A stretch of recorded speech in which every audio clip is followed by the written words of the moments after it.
Okay, it is, what is it? Thursday? Yeah, Thursday, August 26th, 2021, and this is Mary's brisket.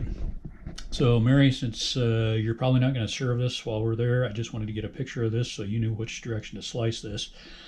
The grain of the meat on the flat here, that's the flat part of the brisket. The pointy end of the brisket is called the point. The grain is running this direction out towards the thickest part of the flat.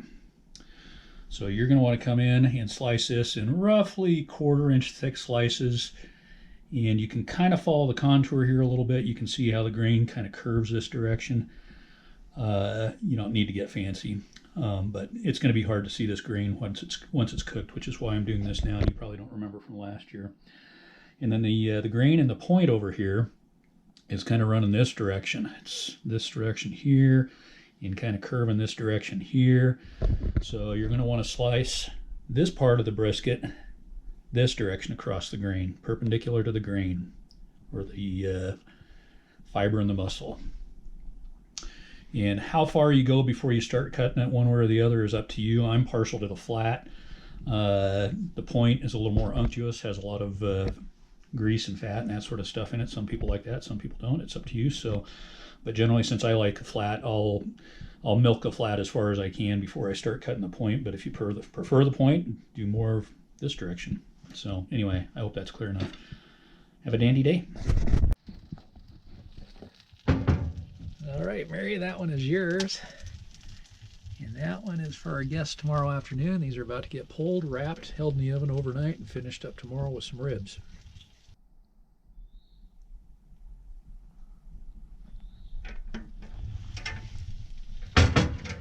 So I got some Texas-style barbecue prepared in the Rocky Mountains, headed for the Great Lakes. That's your brisket, Mary. And some of these ribs are yours. I'm not sure which ones yet. We're going to eat the rest today. Hello, barbecue enthusiasts. It is Saturday, August 7th, 2021. I have the Yoder Frontiersman fired up today. I don't use this pit very often anymore, but it's very coincidental. I just had a comment from a viewer. I had done a side-by-side comparison of this pit with an insulated firebox with one similarly configured and sized without an insulated firebox. If you haven't seen that video, I wouldn't go looking for it. My videos are pretty bad and you'll probably get nothing out of it. But something he did mention, he's in a colder climate. He's doing his own build on a 250-gallon pit, and it sounds like he's going to go semi-insulated on his, which is fine. Uninsulated, semi-insulated, or insulated, that's up to you what you want to do. But he did mention fuel efficiency in a cold climate. And I just thought I'd weigh in based on my experience, and that is that there really isn't a whole lot of advantage, I don't think, as far as an insulated firebox is concerned and fuel consumption. We're at an elevation here of 6,300 feet. That's over a mile high for those of you in Rio Linda. And very often get down into near zero or sub-zero temperatures here. I barbecue in those temperatures more often than not in a pit with an uninsulated firebox. We're about, let's see, about 6 hours into this cook today. I've used one bucket full of wood about that size so far. Not a good example because this is an insulated firebox and the temperatures are very warm today. We're well into the 80s right now. So. But I can tell you there wouldn't be much of a difference on an uninsulated pit and in very cold weather. So I have a bit of a storage problem here. We're on a sloping lot.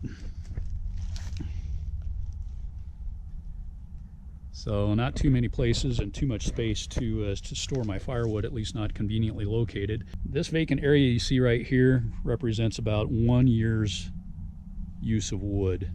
And that's going to get me through another year. Granted, we divide our time between 2 residences, so I'm only cooking here about half the time, but I do barbecue quite a bit, at least a couple of times a month. Pretty much always long cooks anymore. It's rare that I don't do a brisket, so it's an all-day cook if I do a cook. This is the little rack where I store my splits. And this is probably enough wood for 2 more all-day cooks, regardless of whether I'm using a pit with an insulated firebox or not, just to give you an idea. So again, because this subject has come up from time to time, I thought I'd address it today. But if you're considering an insulated firebox for the fuel savings, I wouldn't worry too much about that. If you have an opportunity to cook on the pit that you're going to buy, obviously if you're building one, you're not going to have that opportunity, but I would suggest doing that and see if you're satisfied with the results. As an aside, what do we have going here today? Well, got some ribs on here and a brisket. Got a call from one of my wife's friends. Her birthday is tomorrow. She asked if I wouldn't mind smoking some meat. She didn't specify what, but to celebrate her birthday after church tomorrow, I'm only too happy and honored to do that. Have a dandy day.